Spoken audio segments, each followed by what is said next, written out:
Well, they blew up all the chickens in Bonanza last night. Now they burned down the jobs board too.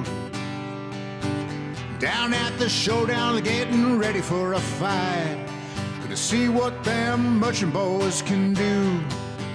Now there's trouble busting in from CBS, and Jonathan Karsh can't get no relief. Gonna be a rumble by the microwave, and the town council's hanging on by the skin of their teeth. Well, now everyone cries, baby, that's a fact. But everyone that cries chugs their root beer back. Put your gold star on, get your bandana pretty, and meet me at Kid Nation in Bonanza City. Welcome back to Kid Nation for ever last time.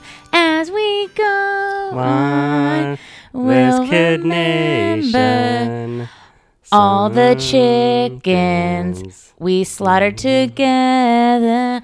Wait, when does she say graduation in that song? I don't think she ever does. Oh, she doesn't? No, it's just called graduation. It's so weird because the syllables equal out to graduation. Well, it's to the tune of the graduation. It's the graduation march. Oh, like what? Does that song have a title? When I search vitamin C, it just gives me the vitamin. But let's see, graduation. Yeah, it's called graduation. Parentheses, friends together, friends forever. Anyways, this is Kid Nation episode 13. It is set to Pachelbel's Canon in D, which I'm pretty sure is the graduation walk song. But I don't think she ever says graduation. That's the title. It's alternative. But yeah, the kids are graduating from Bonanza. They're over. It's the last episode. Yeah, we finally made it, folks. Yeah, it was, like any finale, kind of a snooze. Let's be real, but that's what finales are for. We're just wrapping up. Yeah, this episode was a little underwhelming, but I mean, how could it not be underwhelming based on what we went through the last 12 hours of television? I mean, Kid Nation is really about the early days, about the grind, about figuring out where we're at. Towards the end, there were some sloppy middles, and these last two episodes before the finale were pretty solid and fun and back to the old Kid Nation roots. And then this was truly like last day of school. Straight up parent showed up. There was not much going on. It did have the feeling of the last day of school. I mean, the kids showed up, and they were giving it their all, pretending that they're going through the motions, which is actually a good preparation for adult life, which is like you got to show up, go through the motions, deal with all this bullshit. And at the end, you get paid. And at the end, you riot. You riot. So this episode does start out really odd. It's Mike walking through town in the morning dust time. Well, it's kind of interesting. The morning twilight. Because, when Kid Nation episode 1 starts, we're introduced. I think Mike is really one of the first kids introduced. And he's kind of set up to be like one of the main characters of Kid Nation. He's a town council leader of the Red. The producers loved Mike. You could tell when they met him in casting. They were like, this kid is squirrely. He's talkative. He's an instigator. We love Mike. They thought he was hilarious. Yeah. I'm like a Splash Pro Greg, but honestly, I'm a Blaine girl at the end of the day. I mean, don't blame you. It starts with Mike just being like, I'm sad. It's the last day of Kid Nation. And then the job board's on fire, which was a weird idea from production. Maybe production just didn't want to haul it out. I don't know. It just seemed like...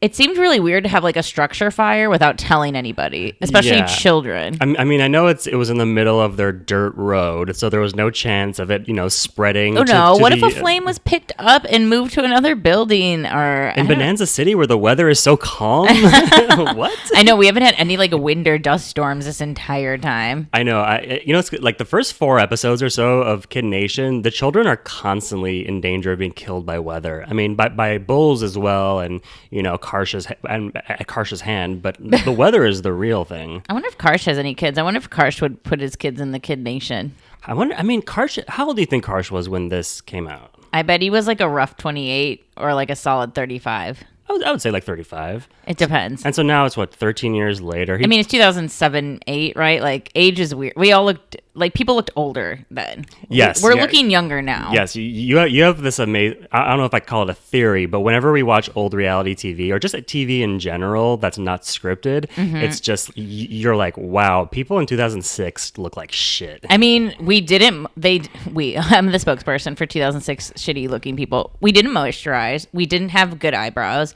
We over highlighted our hair.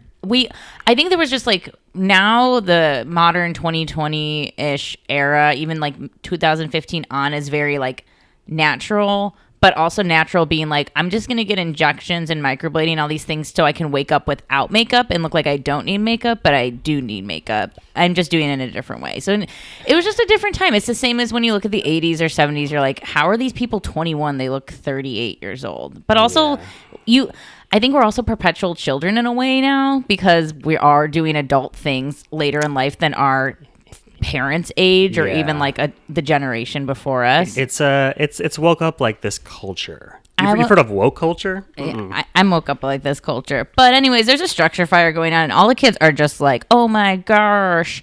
And then they're oh my gosh. Oh my gosh. So they run and go get buckets. And this is the part where I'm like, I can't believe they're letting these kids get so close to this open huge flame. Yeah. This Wicker Man style, like burning they're having. Yeah, it was Burning Man for Kid Nation. And Jared ran into the fire. Not to make light of the man that killed himself at Burning Man by running into the Burning Man. I'm obsessed with that man.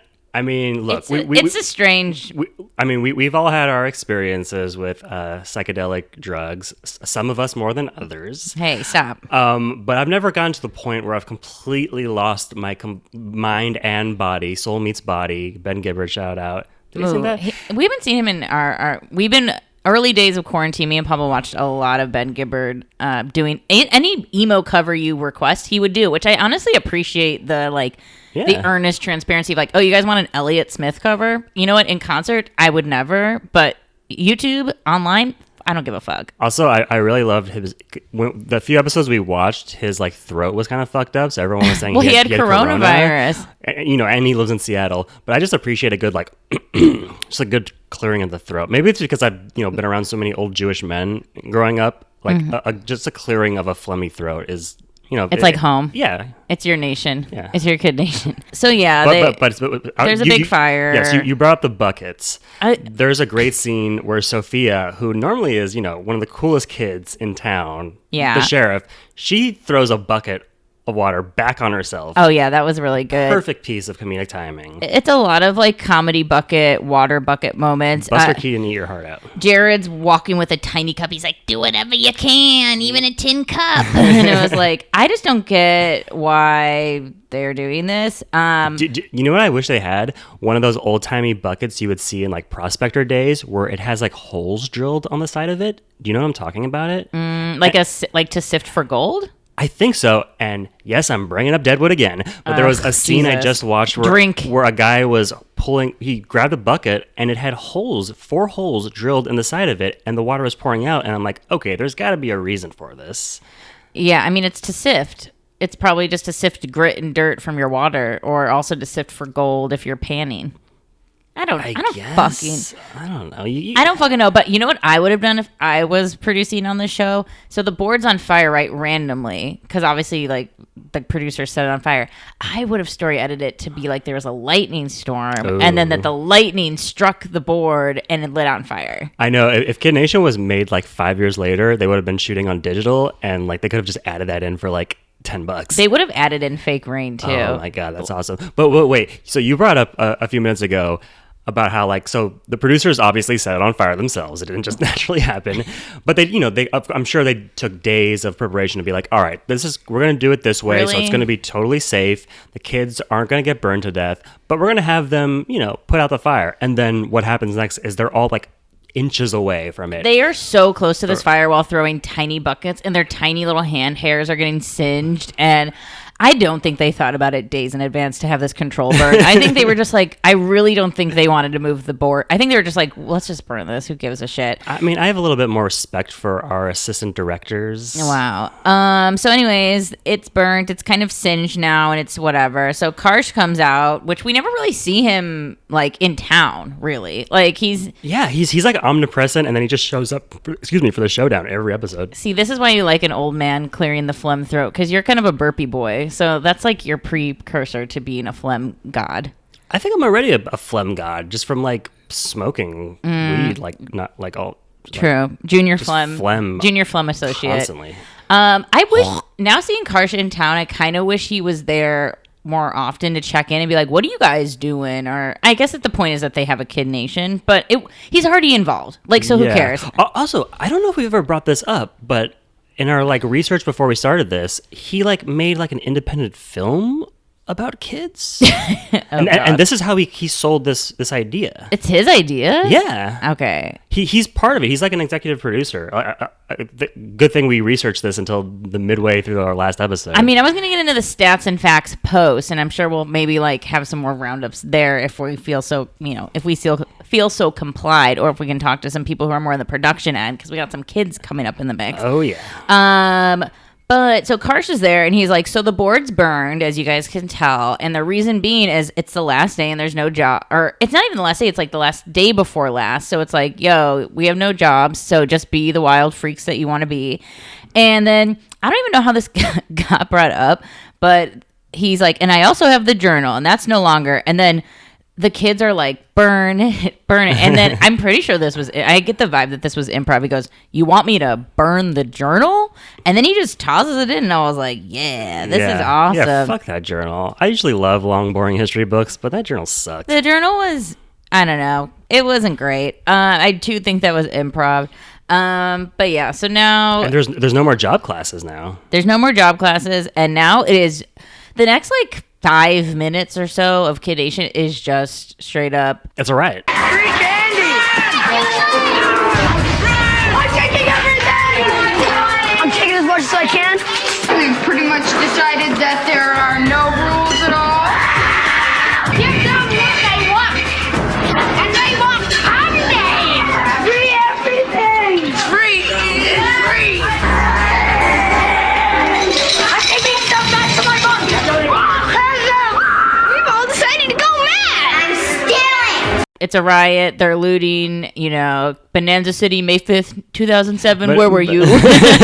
Jonathan Karsh was yeah. Mike, there is a funny line where Mike is standing around and he's like, you guys, we have to do something because and then someone finishes the sentence and goes, suck. And I was like, this is like the level of anarchy we're at. Like, the kids are going wild. They're looting all the candy. Yeah, Jonathan Karsh is like, there's no more money, there's no more jobs, there's no more classes, so go wild. And the first thing they do is they fucking just loot the candy store. Yeah, I also love, there's Olivia's like being actually really funny during these looting moments because she's like, we've all decided to go mad, which is the episode title. We've all decided to rate all the stores for all they're worth, man. I don't get why they did this, because they could have all politely, it's not like they're bringing the candy home. They could have all politely like eaten it together. This is how you know there weren't any Mexicans on Kid Nation, is that none of the kids do the classic piñata scoop, which is where you put your candy in the front of your shirt. You use the bottom of your shirt, fold it over, and carry your candy like that.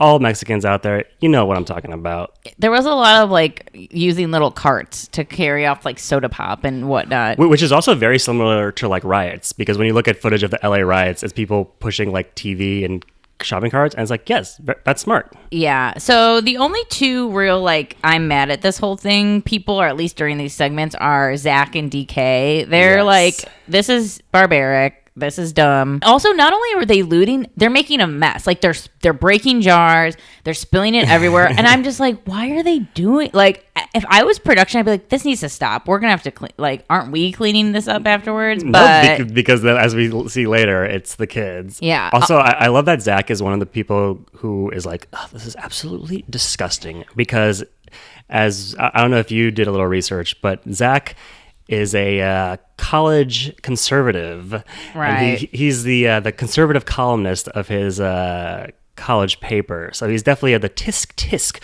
Who are these looters destroying their own neighborhoods? Well- Why would they destroy their own neighborhoods that they love so much? Well, also to psychoanalyze Zach a little bit, because I have a note about Zach, because Zach loves to fix messes. That's his whole. He doesn't feel he's not like in a happy place unless he feels like he's a little bit superior and that he can kind of clean up after people. Because originally, when Taylor was the shitty town council and Zach was like, "This is a mess, and I want to fix it by being the town council," we were kind of all behind Zach. Like, yeah, he seems like a nice kid. He's a pretty mature 10-year-old. And then he got on council. And the first day or two, he was like, okay, I got it. And I'm doing the job. And then he just fell off. And now Zach does seem like a good kid in this segment. Like, the CBS grandparents are definitely like, oh, Zach. But it's because he can only fix. And I'm not a therapist, but I'm sure there's some, like, deep-seated childhood trauma about, like, Oh, yeah. you know, maybe parenting his parents. Maybe, I don't know, maybe just feeling like, if you're not helping or not like critiquing or not like being on duty and on call, then you're not being good. I'm a little surprised we don't see Hunter in all of this, because he's also been one of those types of kids who's like, when kids are bad, they're like, oh man, these kids are bad. But maybe he's got his gold star and he's like, I don't give a shit. Do what you want. Yeah. Do what you want. He's doing like fucking root beer shots. Anyway, so now it's like dinner time. They're having like their old fashioned last meal together. And they're all like, we really need to clean this town up, guys. Like, I don't know what the fuck happened today. It's like, kids, don't you know there's PAs on set? They'll just do it for you. I kind of wish they did not like a last. You know what? Again, to better produce this show, I think they should have had one last game, like a showdown, A real and then showdown. and then the reward, even if they won or not, was like a good dinner. Yeah. Like, so they could all talk and this, and maybe have like a round table and go up and talk. Because watching them loot was just really like, it wasn't satisfying at all. It was just like, okay. Well, I think the producers were like, let's overlay one more thing about society and like, you know, people being. Because the premise of the show is like, what happens when people are left alone? Will they create society or will they go crazy? And it's like, well, we haven't seen the absolute worst of society. Yeah, so it was stupid. it was a little dumb. So they have to fix it. And Guylan is like on screen going, "It's a riot." Wait, that was so funny. Guylan goes, I guess at the town riot, we all felt terrible after it. and I was like, oh my god. So yeah. So then next day, you know, Karch is like, gather around, no showdown. Which again, I think missed op. I think they could have done like a group showdown where it wasn't like team by team. It could have just been like all of them. Yeah, I think they just were like, we don't have time because we got to bring in the parents. We're about to get in a lot of great I bet it with was. the parents. I bet it was just a timing thing. What if the last showdown was them packing up all the production gear? It's like, we're missing walkies, Mrs. Alex. Like, but he's like, there's no showdown from Karsh, but here's the last gold star, and you just have to decide right now. Which I do like the kind of like off the cuff council, go talk for 2 seconds, take a beat, and come back. Based off of last episode, you could kind of tell where this was going because Zach had a hissy fit, and then they were like, that was a fake hissy fit. And then he came back and had a bigger hissy fit. Like, you guys thought my hissy... Classic gaslighter. Classic college conservative. So Zach got a star. Good for him. He worked really hard. And so... Okay, It was pretty lackluster. It was like, okay, decide on the star real quick. I will save my thoughts for Zach's $20,000 gold star for a few minutes down the road. Okay, but yes, no problem. So Zach gets a star, and we looked up the list of kids, and he was really the only major kid to not have won a star. Yeah, it's true. I mean, I think he should have got a star, mainly for his early work, not so much for his later episodes. It's like how Martin Scorsese got an Oscar for directing The Departed. Right. It's like we didn't like The Departed. We like your body of work. Yeah, exactly. This is an honorary Oscar. Oh, so the rat at the end was a symbolism for the rat. Wow. So anyways, the star moment is over, and now we're just kind of seeing the girls and like everyone behave. Emily, who love Emily, we love her. She's a top kid. Cutie pie. But she's on the blue team because she was sadly on the red, and now she's been friends with the yellow girls, who are like obviously the popular girls. We're talking about Taylor, Kelsey, Layla, the girl who went home early. Randy. But she's gone. Randy with a gun down in her prime. So the yellow girls are like, we want to bring chickens to the bunk and sleep with them, which is odd. And then they're like, hey, Emily, so and here, me and Paul are about to get in a fight about this because we have yes. different viewpoints. And as someone that grew up with slumber party dynamics, I have a lot to say. Okay. So the yellow girls, who are like the three main girls, are like, hey, Emily, they send Kelsey, who I love Kelsey. Kelsey's actually a top kid for me as well. Kelsey goes to Emily and goes, hey, Emily, like, since it's the last night, we, the yellow bunk girls, want to have like a night of just us, like originally, where it's just us having the slumber party. And I know you want to sleep with us, but like, that's what we want to do. And then Emily is like, I'm pissed off. You're excluding me. Fuck this and this. And we'll come back to the dynamics soon. So they have a huge fight. The yellow girl, like Emily gets heated right away. Kelsey, it's so funny because, you know, they think they're being adults. Kelsey's like, Emily, I came at you and spoke to you calmly and told you that we did not want you in the bunk. And she's like, I don't care. You're excluding me. And then Emily's kind of throwing hands. And then the yellow Good.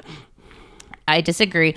And then Migle, who's big sister energy, comes up and is like, what the fuck's going on? Calm this shit down. And she's like, they're excluding me. And she's listening. And she's like, Emily, they want to sleep in their bunk. You have the blue bunk with us. You're going to sleep with us. It's okay. You're going to hang out with them tomorrow. They want to have their moment. Like, let them have it. And she's like, bah. And then the yellow girl's like, we want to hang out with you, Emily. We just want to have our bunk time alone tonight with the original yellow sisters.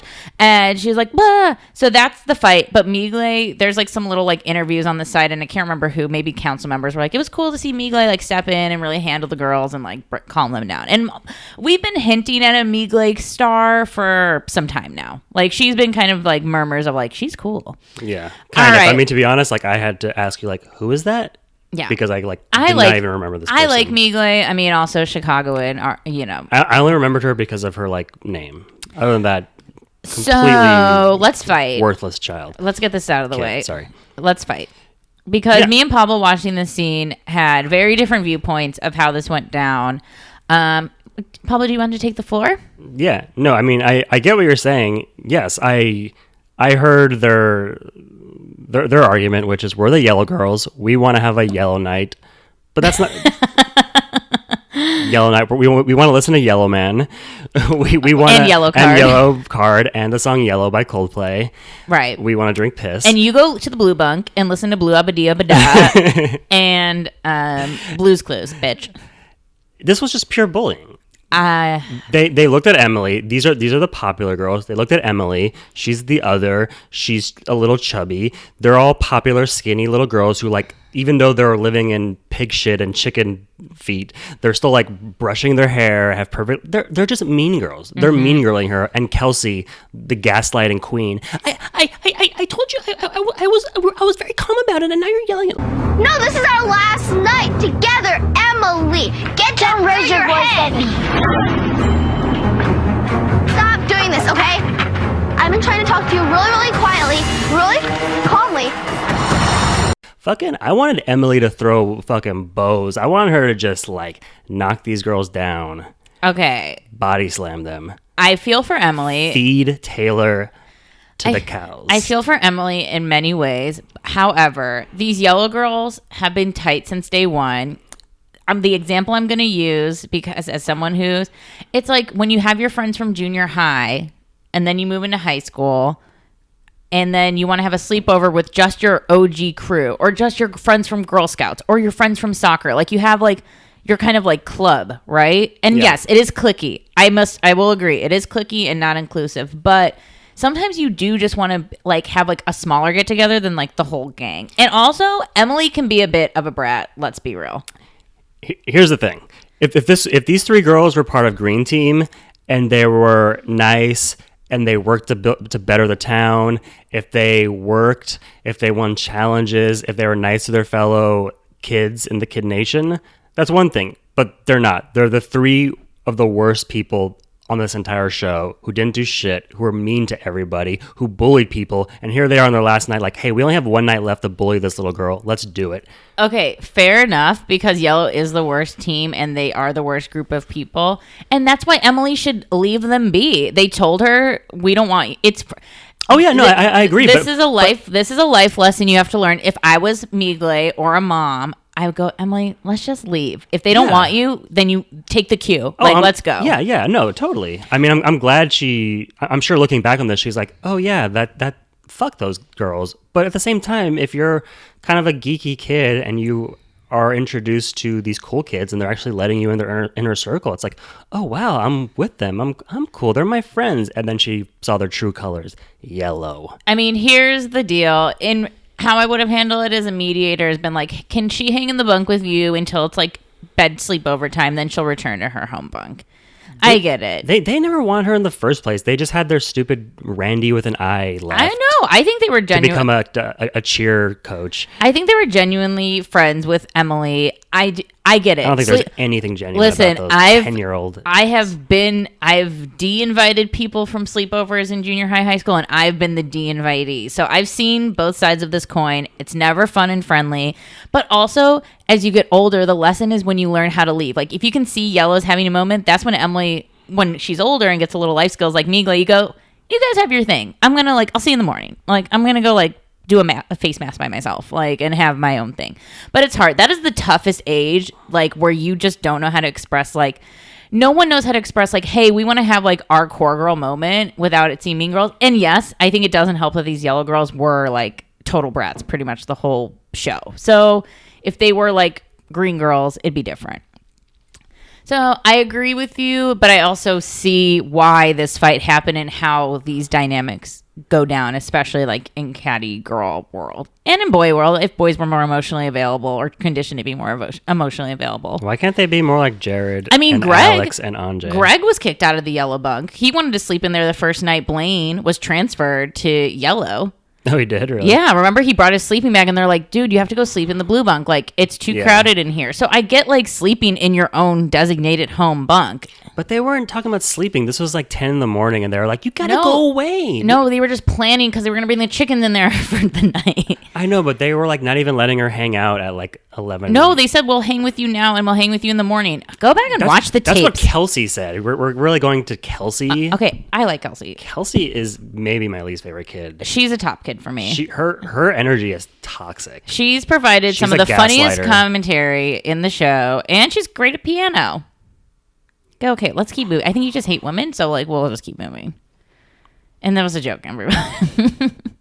Oh my God, we're fighting. We're fighting. It's okay, babe. I'm on Team Emily. I mean, Emily, you're great. I like Emily too, but I do think Emily in that episode when she was getting transferred from red to blue, I do think she was being a bit of a brat to the red team for no reason. I think she just was like, I don't like them. I just don't like the red team. Well, the red team does suck, so she was right. The red team does suck, but now she wants to hang with yellow, blue. Just stay with blue. The most solid. Blue and green are the best teams. Can we just agree on that?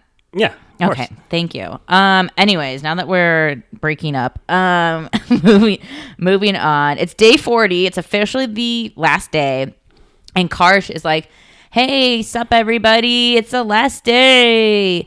And guess what I got? Come here, Alex. Come pick up this big honking cock of mine. Just kidding. Pick up this big gold star of mine. And Alex is like, "It's really heavy." And Karsh has 3 gold stars. Yeah, and this adds further credence. Is that the right word? Other way. We've always argued like whether the stars are actually worth their weight in gold. Yeah. I mean, we know they say that. Right. I don't believe that they're actually. Well, also gold like fluctuates. That's like the whole point of gold.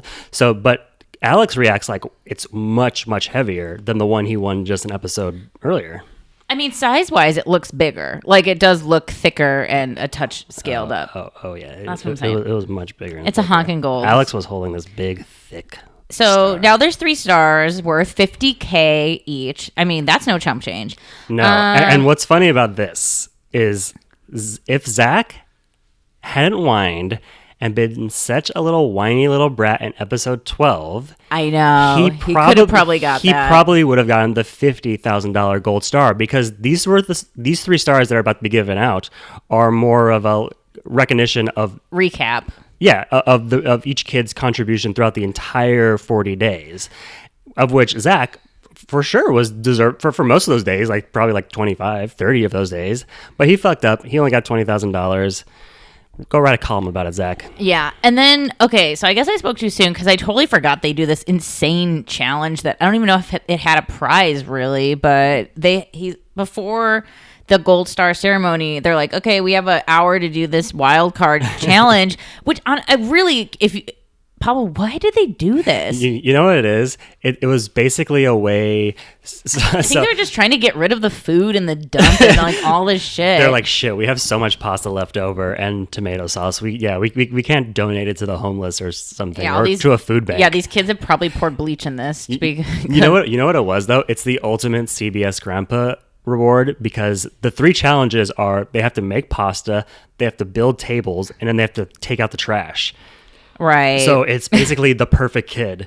Yeah, it is the perfect kid. So the first challenge is pasta making, which is it's so cray. You remember those Play-Doh things where you put Play-Doh and then you push down the lever and it would squeeze out like Play-Doh poop? They're basically doing that for spaghetti, and then they have to do that while also making specifically boiling hot tomato sauce. Yeah, that was really weird. So they have to pump pasta dough into the tube, and it's a huge tube, and it like jizzes poops out at the end. Also, it would have been very, very easy for one of the kids to get their hand caught in that machine. Totally. I was looking at that like scared. And then they have to mash this huge vat of tomatoes with these sticks. But then, I don't know why the sauce had to be piping hot, as Karsh would say. He's like, and the sauce must be piping up, so they're microwaving it and returning it to the vat. It was so strange. And if you guys are listening to this before you watch the episode, the giant vat in which they're making the tomato sauce is basically the size of like a grape stomping. Right, I thought they were going to stomp. At a vineyard. Yeah, so they're taking bowls of pasta one at a time. So that's probably like at least 200 bowls worth. Yeah, putting it in the microwave to get it hot to Karsh's specifics to his liking. And then there's a great moment where Karsh just like screams at the top. I was like, hurry! He wants that quote, popping hot sauce. Also, I still have no idea what they're like winning. So now they have to build a table for some reason, and Greg is like, this is not my first rodeo. I've built 100 picnic tables. Greg has built tables before, but the crazy thing about this, and I don't know if you remember, I was screaming at the TV. All of the kids are building the table, which is simply just putting 2 legs to the wooden board. They're building the table right side up instead of fucking flipping it upside down, putting the legs on, gluing, hammering them on, and then flipping it. I'm a little surprised Greg didn't catch that and flip these tables and just hammer, because they just get mallets and these kind of pegs. Like, the building's not too complicated. Yeah, they have like 3 kids holding up the board and then like 2 tiny kids underneath getting crushed, and Mike is yelling, and it's a big mess. Yeah, and then the last challenge is just putting all the compost in the dirt. They're really just getting rid of all like the set stuff. Like, I'm like almost positive that's all. Maybe not the tables, because that doesn't really make sense to assemble tables, but as we'll find out, those tables serve a purpose. Oh, that is why they didn't eat that pasta, did they? Oh my god, I think they did. Well, what else were they eating? They must have eaten the pasta. It was for anyway, so they have to then bury garbage, and then it's all over, and then the whole thing is like, okay. Oh, actually, before they finish, Greg and Blaine do carry DK because he was hurt, which DK was hurt in the first episode they were full circle, baby. He has tendon issues. And he does. He's got to stretch. Come on. He just got to stretch. So then they're like, okay, well, here's the prize is your parents are here. Which I was like, wait, if they didn't win, what were they going to do with like all these parents? Just like keep them behind like a sheet? They should have given them an option. It's like, you can either see your parents or you get a GameCube. or they can fall into a pit. So then all the parents are here, and then basically it's just parent-teacher conference for the rest of the show. Oh, yeah. We don't even really get to properly meet that many parents either, which was kind of a lost op. I know, especially since we have met so many of them very briefly on the Gold Star calls. True. So, but it's very funny because the parents are all shown the living conditions, which are disgusting. They look appalled, sleeping on the floor. Yeah, the parents. I mean, this is very like, if you love a summer camp movie, this is definitely like Parents' Day, where they're all rushing in. The kids are hugging, crying. It's pretty cute. The parents are definitely disgusted by what they're doing. One kid mentions that they've killed chickens, and the parent looks like, what? I didn't know you'd be doing that. So now it's time for a big old family lunch. Oh, the parents also drink some Bonanza. Yeah, but before that, there's lots of fun and games. Nathan is working with his mom, of course. Right. Yeah, of course. Because Nathan, the first thing he has to show his mom is how to like washboard little girls' underwear. Right. And then, and then they all go drinking. You want a Bonanza bomb? Sure. That's a little bit of sugar, Jared. Ready? Here's how you do it. Drop it, chomp.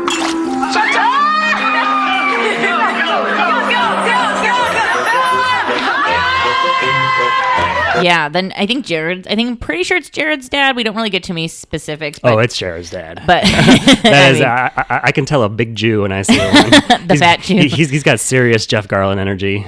Totally. So he does the Bonanza bomb, which we do find out is like simple syrup dropped into the root beer, and I mean, all this time I thought it was whiskey and Guinness. I'm really curious if the Bonanza bomb was something the producers made up, or if one of the kids was like, "Oh, I've seen this on TV." I'm really curious the origin of the Bonanza bomb. I'm curious. Yeah, I'm curious too because I didn't know about that style of cocktail, whether it's like sake bombs or Irish it's a cocktail. or drink, whatever. Yeah. I first learned that in freshman year of college. It's very like I just turned 21 sort of Yeah, vibe. Like, it wasn't something being done at high school parties, at least for me.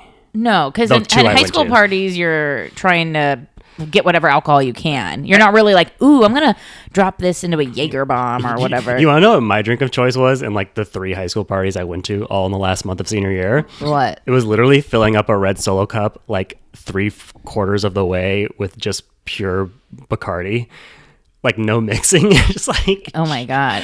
I was a big, so this might maybe surprise you. I didn't go to that many high school parties. I kind of would hang with my like stoner weird girlfriends, like in our own home hangs, like, like the 3 or 4 of us. But I only went to like maybe like 2 or 3, like, oh, this is like a movie party where I'm like, shocked. I could get along with popular kids, but I wasn't like a popular kid. You know what I mean? I was more of like an artistic fringe person. Right. So the few times I would go to those, I feel like the main drinks of choice were like Natty Ice and Ice House. Did you have those beers? They were like the shittiest beers on earth. That wasn't until college for me. We had those Keystone in high and school. Natty, And yeah. then Skull Vodka. Oof. That was true rubbing alcohol. Did you ever drink a 99 bananas or 99 No, the fruit? I don't even know what that is. It's a really disgusting, very cheap brand of alcohol. I think it's a vodka or maybe it's a liqueur, but it's like 99 banana. It tastes like banana runts. Whoa. It's fucking disgusting. I mean, my main hang was like me and my 3 stoner cool girlfriends smoking chillums and drinking like Mickey's grenades. Like that would be like the main like Friday night, Saturday night hang. Oh, chillums as in like a small pipe. Yeah, like smoking chillums. For a second, I was like, what brand is that? Or even like the bathroom gravity bong kind of yeah. moment. I basically like my diet in freshman year of high school was just like, or freshman year of college was just dorm pizza and gravity bongs, like blunt. You put the blunt in the gravity bong. Yeah. Ooh, baby. My main diet of choice. My mom would always find these receipts in my like high school. Because the 7-Eleven, well, it was a Citgo then, it's a 7-Eleven now, would sell me cigarettes because I just didn't care. What? You're just like the guy in that song. Now the pool hall that I loved is now a 7-Eleven. I've never heard this song. Life it goes so fast. Sing, baby, sing. Social distortion. Oh, but so my main like receipt that my mom would find and shame me for, even though she basically bought the same things, would be a pack of Camel Lights, a huge sugar-free Red Bull, and Slim Jim. That was my like main diet. I was very Britney Spears 2007 influence, must say. I was gonna say like that's like a truck driver's diet, and your dad's a truck driver. It's true. The trash apple doesn't fall far from the trash tree. Because your mom smokes, do you think you wanted to smoke or smoke less? You know what's weird? She didn't really smoke when I smoked in high school. Mm-hmm. It didn't really influence me one way or another. I was just a social smoker. Like my cool girlfriend smoked, so I kind of smoked. I liked taking smoke breaks, but I was never like a pack a day. I was always like 4 cigarettes a day. And I kind of stayed yeah. and I kind of stayed that way until I fully quit smoking 3 years ago or so. Also, smoking's not cool, but I was never an addicted smoker. I could go days and like forget and then be like, "Oh yeah, cigs." You know what fucked me up as in my childhood was the portrayal of kids smoking cigarettes in school bathrooms. I love that. Because it makes no sense because It smells.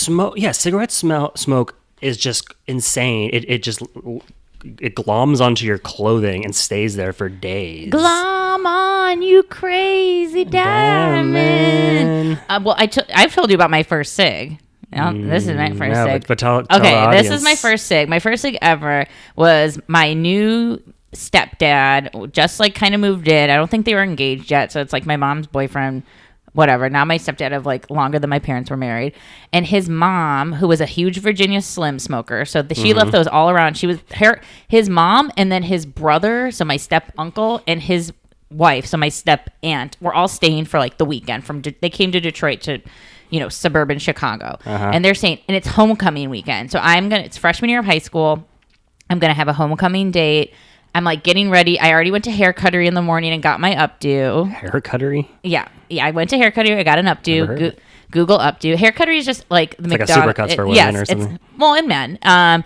But it's where you could go. Like I got like a bejeweled. Like my hair was curled and it was all like I'm going to a dance. Right. So I'm like in my sweatpants, and then they all went out to like lunch or something. And I was home and I was like, okay, they're gone. So I'm going to grab a cig and smoke my first cigarette in my bedroom, because I had no idea that cigarette smells would take over a home. And, I think the uncle and aunt were arriving that day, because that would make sense that the cigs were out. So I smoke a cig. I'm getting ready. I'm like probably listening to Aqua, just hanging out. And then my mom gets home and I just hear her like, Stephanie, and like she just yells up, and I'm like, what? She's like, you smoked a cigarette? And I was like, I didn't. And she's like, it fucking reeks of cigarettes in here. I was like, it's probably Chris's mom. Like, she stinks like cigs. And she's like, no, it smells like you just smoked a cigarette. And because I was smoking a cigarette like in front of the mirror, like watching myself. I was like, not wow. even out the window. No, I was just like sitting bare ass in my room, like, yeah, I look cool. That's so funny. And then my mom was like, you did. And so I ran out the door. I ran away. I ran down to the park to hide. I did have a flip phone at the time. And she's texting me and she's like, you need to get your ass back here. I'm not letting you go to a homecoming dance. And I was like, fuck. And I came back. She's like, Chris's sister-in-law cannot stay in this house anymore because she is on day 3 of her hypnosis to quit smoking. And now you smoked a cigarette in this house and it fucking reeks of cigarettes. So now she can't even quit smoking because she's on day 3 of hypnosis. And I was like, I didn't know this shit. Cigs are just sitting out here. And I'm like, you smoke, Mom. I was very like that, that drug commercial. Like, yeah. I learned it from you.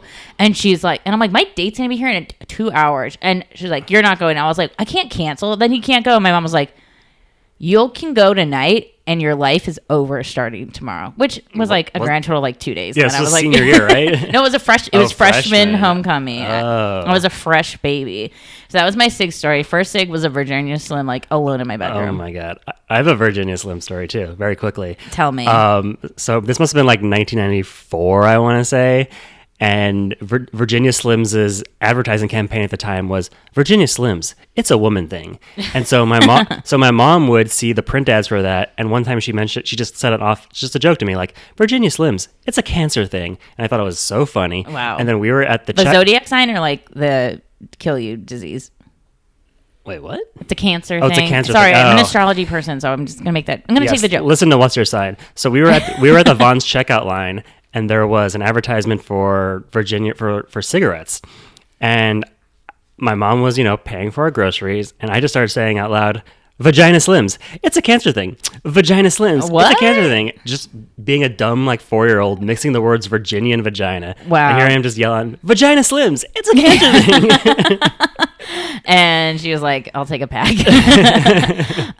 Very cute. Honestly, the reason where the cigarette stories are way more interesting than the remainder of the episode, to be quite honest. So anyways, the parents are here. Yeah, kind of a lackluster episode, but we are rounding home. We're rounding home. I think we just also don't want it to end because it's just so fun. So the parents, now it's time for the mega gold star ceremony. I love Markel. Markel's the top kid. Markel has his signature beret newsboy cap, and it's signed by all the kids. Yeah. It's so last day of school. It's like his cast, but it's his hat. It's his yearbook. It's his yearbook. So now it's time for the mega stars, and the council needs to pick who's their top 3 kids. So with no surprise, drum roll please, first kid winner is Sophia, the winner of the very first gold star. It's true. I mean, Sophia's been great. It wouldn't have been Kid Nation without Sophia. No, she's easily the most mature girl. Totally. And just maybe most mature kid. Yeah, totally, yeah. Well, none of the boys are mature. She is a 30-year-old trapped in a 13-year-old's body, as she said before. And then, and she was, she was pretty surprised. Like, so she walked away with, $70K. Next gold star winner is, drumroll please, Morgan. Another green star. I mean, Sophia and Morgan are kind of two peas in a pod in a lot of ways. They're very just like, hey, we're green girls. We show up, we cook, and they're just mature. Yeah, I mean, they're both a classic example of how women are smarter than men. Like, even at like 12, Morgan is like an incredibly great kid. She wasn't on the show that much, I think, precisely because she is very little drama. I think she's just a sweet, kind of Christian leaning, like, nice girl. Yeah, and we see her two parents, and her parents are fucking stoked. Her parents are really cute. And honestly, I don't think it's because she's just added 50,000 to the 20,000 she's already won. I think it's just they're just so proud they raised a great kid. I mean, my mom would be pissed if I didn't win. My mom would be like, yeah, that makes sense. but Morgan's dad even stands up and like talks to Greg, and he's like, I want to thank you young gentlemen for giving our daughter this prize. And Greg is like, thank you, sir. We appreciate your thinking of us, and we thank you back. And he's like, how old are you? And he's like, I'm 14. He's like, I couldn't believe that. And it's like, dude, you should have seen Greg like 5 days ago when he was like threatening to like kill kids. I know, it's so true. But Greg, catcalling women. Greg's also a top kid. Kid Nation wouldn't have been in the same without Greg. Oh, I know. I mean, Greg is like your classic. Like when you watch a movie about like a bad kid who's like he just needs a little love. Yeah. Like what's his face from Boy Meets World? Like Sean Hunter. Yeah, totally. He's on the wrong side of the tracks. Exactly. He just it's. And then in a random feminist move, our third female Gold Star winner is Migle. Yes, these 14-year-old boys. They looked at Migle and they were just like, you know what? You're such a hard worker. You've grown so much in these last 40 days. We just want to give it to you, Migle.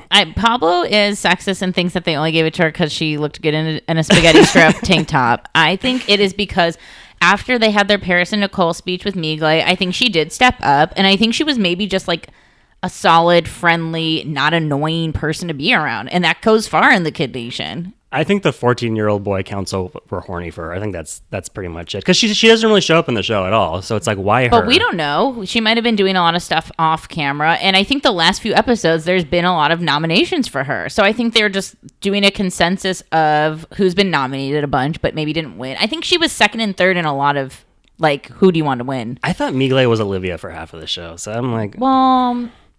believe all women. I don't know. I like Migle, and I'm fine with it. Yeah, no, it's great. Did she spend that money? Top 3 kid? I don't know, but I liked Migle. Top 15 kid? Probably not. Probably not. Top but 20, also, maybe. To be fair, we didn't meet every kid, and that's the real disgrace of Kid Nation. But anyways, it's time to say goodbye. We have a great moment of Mallory saying, Kid Nation rules. Kid Nation rules. And which it does. Kid Nation does rule. And that was it. Goodbye. And then in the credits, they're singing some original song, I think. I think so, because they probably wouldn't have paid. No, totally. Yeah, we get to see one of my favorite kids, Eric, I think, the Jew Crew kid with the voice like this. I think he's Eric. Oh, wait, no, I have his up. His name is... yes, it's Eric. Eric 14 from the Green Team. Eric 14 from the Green Team. So, yeah, that's it. Kid Nation is over, but the Kid Nation remains. Where to begin? Kid Nation, rule the nation. I love this show. I think it's a top reality show. I love shows that only exist for one season because there's no pressure. Like, just watch that one season and enjoy and ponder what could have been. I think it was a real missed op to not meet every kid at least for a second. Yeah, I mean, I understand that okay. So obviously you work in casting, you know a lot about this stuff. So like, let's say they picked 40 kids who were amazing in their audition. These are still 10-year-old kids. So you place them in the middle of Bonanza City without any parents. Even some of the bright, eccentric, outgoing kids are going to shrink. And that's probably what happened, is that many of them were not camera ready. And also for story producers, it's just easier to focus on the kids the foam that rises to the top. So it's, if they don't have to pull over, Gianna for a side interview, they're not going to. Yeah. But by episode 5 and 6 of Taylor's like third episode in a row about being bratty, it was like, can we meet like some other kid, even if they're not super drama filled? Even if like, say it was like the chicken dinner, right? You could have had some of those random kids and go like, what do you think about killing chickens? Or just get some like random B-roll of them like answering basic town questions just to kind of get a sense of who they are. Totally.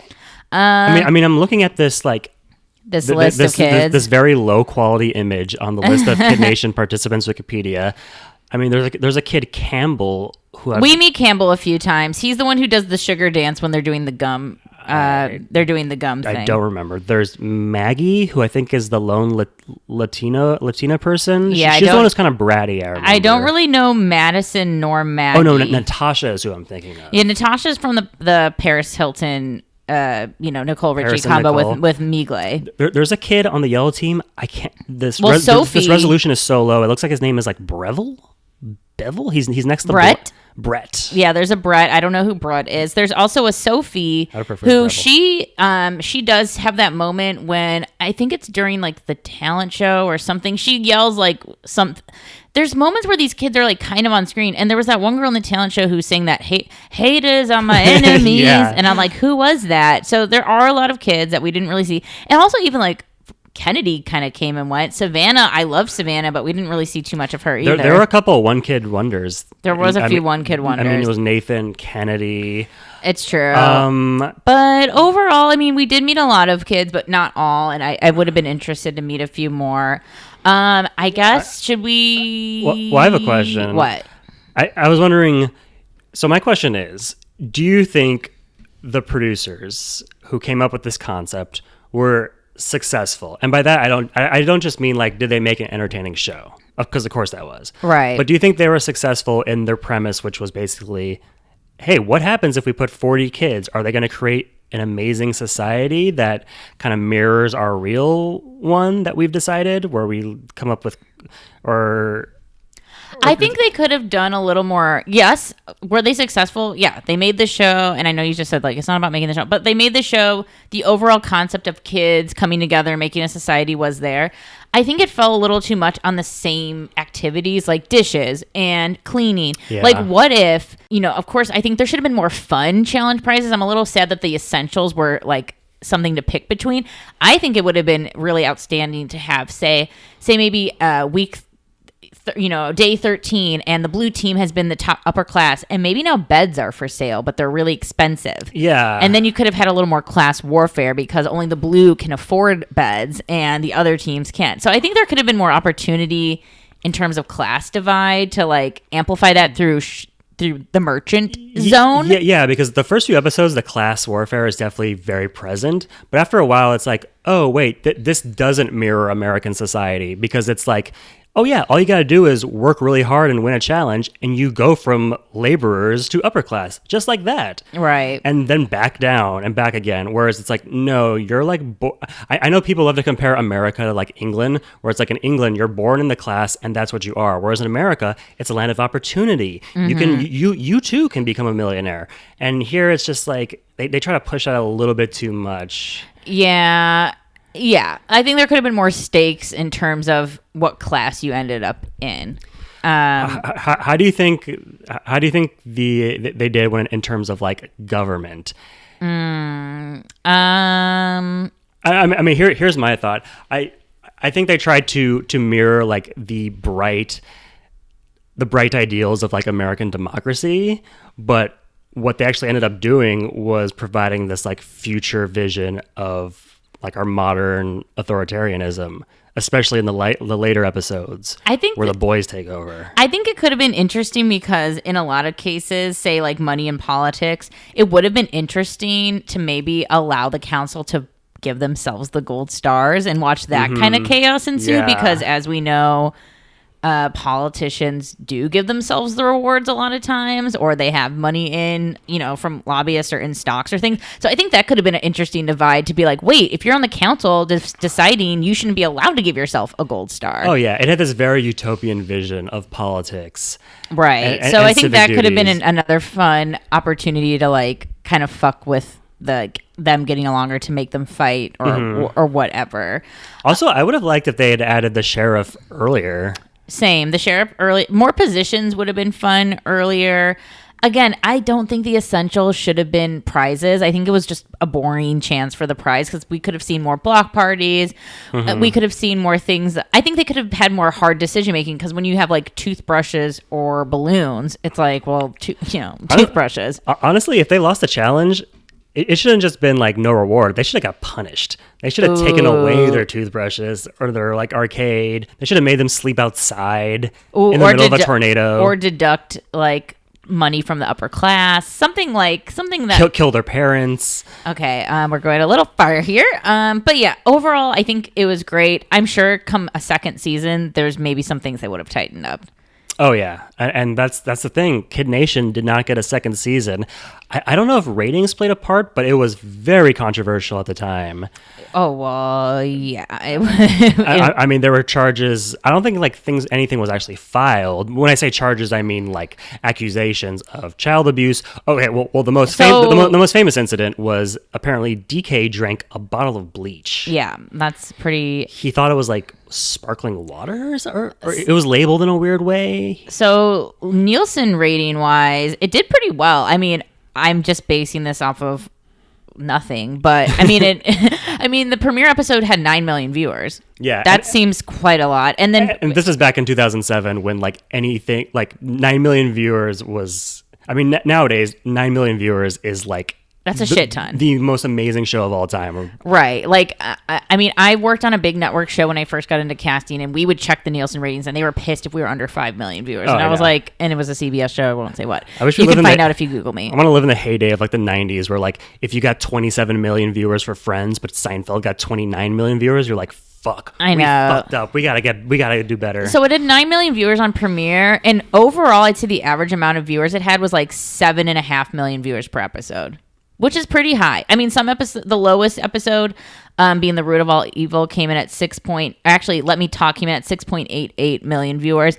Highest being the premiere, but on average, it hovers in the 7.5 section would probably be the average. So that's a lot. A lot of people watch this show, whether they remember it or not, or maybe they blocked it out from their minds. I don't know if you could ever do a show like this again. Ooh, I'm now seeing that there was a show on Channel 4 BBC called Boys and Girls Alone, 4-part series. That's pretty short and sweet. But I mean, I like filming with kids. It is hard to tell if, you know, you're growing up and these are, you know, foundational times in your life. This could traumatize you, but also you could say the same thing for like child actors and having to work as a youth. I don't know. There's like, it's mixed. It's muddy, right? Yes. Well, I'm just reading this thing on the Wikipedia page. It says the producers declared the set a summer camp rather than a place of employment, which is a loophole that has since been closed. So that's okay. So here's the thing about working. The old like adage in Hollywood is like never work with children or animals.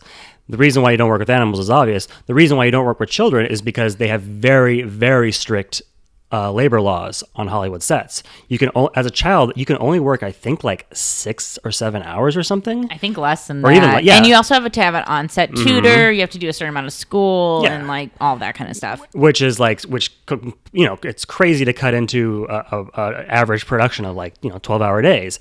So that's hilarious that they said this was a summer camp. These kids technically went to summer camp. That's why they were able to film them 24/7. Oh, and I wonder if they had tutors or school. Probably not. Probably not. Because I'm assuming too, 40 days, even if it was, and it wasn't summer, like clearly. Who knows? We don't know because there's so much crazy weather. Well, I think they were going off. I think the journal was the real date of filming, which was April, May. Oh, really? Which would make sense for kind of, you know, weird weather in terms of like you might get sleet and snow or you might get the sun or whatever. Yeah, I mean, I don't fucking understand how it got made. I'm glad it did. I'm glad it exists. And I don't think we'll ever get anything like this again legally, but I really appreciate the early aughts pioneers of reality television. It's really anything goes. You could be as mean and weird. I mean, this was like the era of like The Swan and Joe Schmo Show and all this just mental television. I mean, the Joe Schmo Show. If anybody out there has never heard of it, this was a show on Spike TV, I think in 2003, and it was at the height of like, you know, The Bachelor, all of these type of shows. And basically the premise of it was they invited 12 people into a mansion, a North Hollywood Hills mansion, and, you know, last person surviving wins the cash prize. But only one person was real. The other 11 people were actors playing crazy reality TV show stereotypes. Yeah. And the only real person was the Joe Schmo, titular Joe Schmo. who they found at a JCC like basketball court in like Pittsburgh. He was like a very nice, dorky, doofy dude. And we give our highest recommendations to Joe Schmo season 1 because at first it seems like kind of like a mean premise, which it is, but the person they picked is so nice and so sweet. You are actually rooting for him, and the people involved. I think Kristen Wiig was Kristen Wiig was one of the characters. They all start to feel bad, and the producers start to feel bad, and it oddly becomes this very sweet, touching show by the end of it. It's really funny, and it's the premise that starts mean you. I like that the show adapts because you can't keep being like an asshole to this very sweet, kind of like pervy guy. But also, you can just thank the writer's strike and, not paying writers their worth for the reality TV boom, which is why we have a reality TV president. Oh, yeah. This show came out. Did this show come out after the writer's strike, the 2007? It might have been in production as it was going. But also that's just what is the spike of reality TV. No, totally. This is why we have it here, and it's, because it's cheap to make, and it's fascinating. It is fascinating to watch real people. Like, I know reality TV can get the rap of it's vapid and not art, but there is something fun about seeing it. Every reality TV is a social experiment to a degree. Yeah. I mean, we are huge 90 Day Fiancé fans in this household. Perfect television. In this household, we stand. How about 90 Day Fiancé child version where it's children? Child bride version? Okay, I'm going to abandon this. Let's do it on our top kids.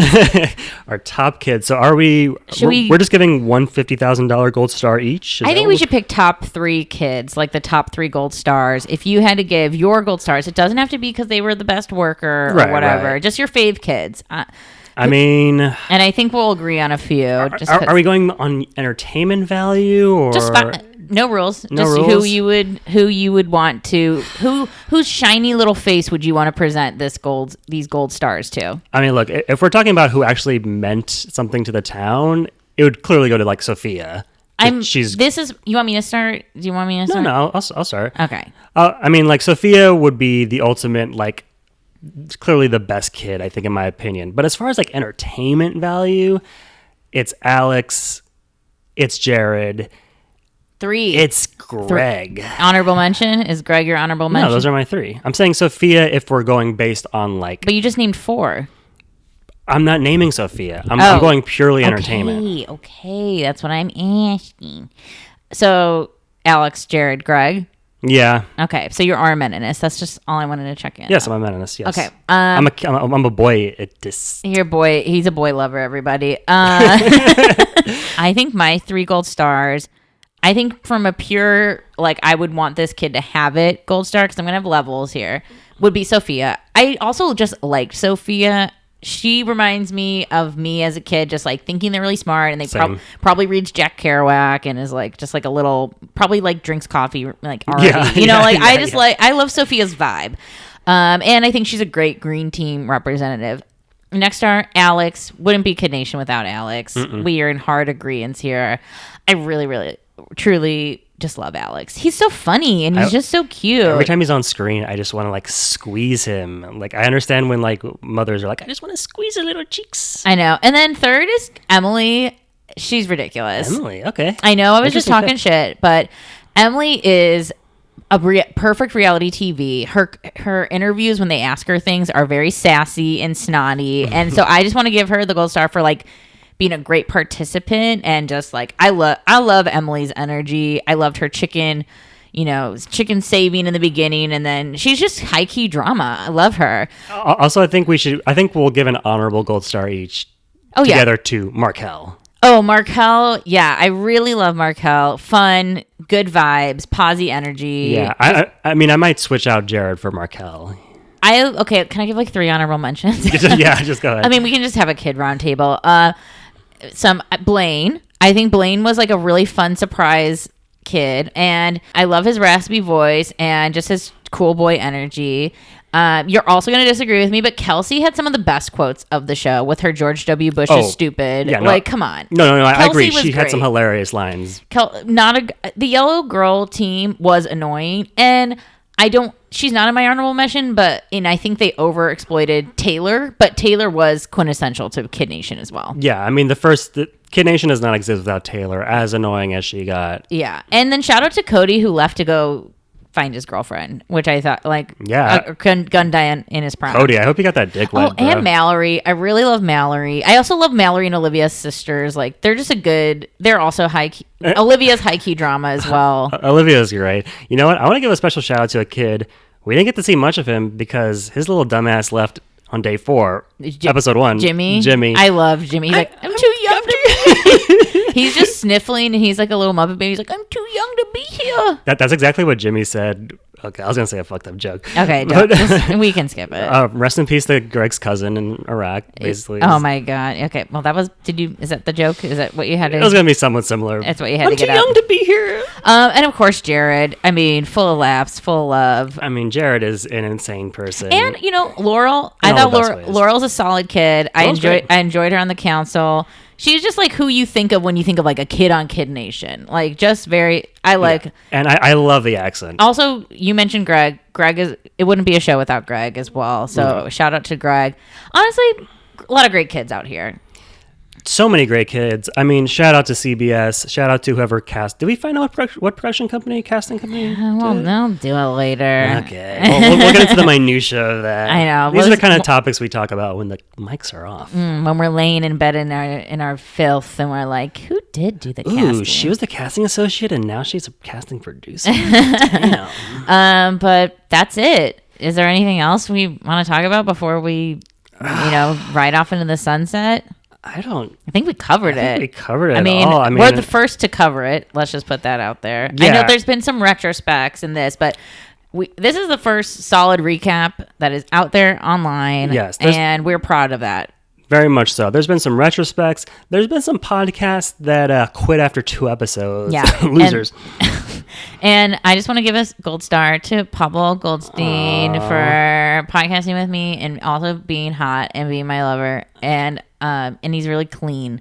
I appreciate that for as a podcast partner and life partner. I'm glad you got swept away in the Kid Nation and the magic of the children with me. Of course, my love. I want to give a gold star to Stephanie Anderson. You Oh may have my heard her real God. name be mentioned Disgusting. earlier in the episode for being my sexy love. Oh my God. My brainy love. My Brainy love. big boobed love. I have huge tits. I'm actually naked right now while I record. Little known secret about the pod. She's wearing a robe. I'm naked. I'm fully dressed. Yep. So that's it.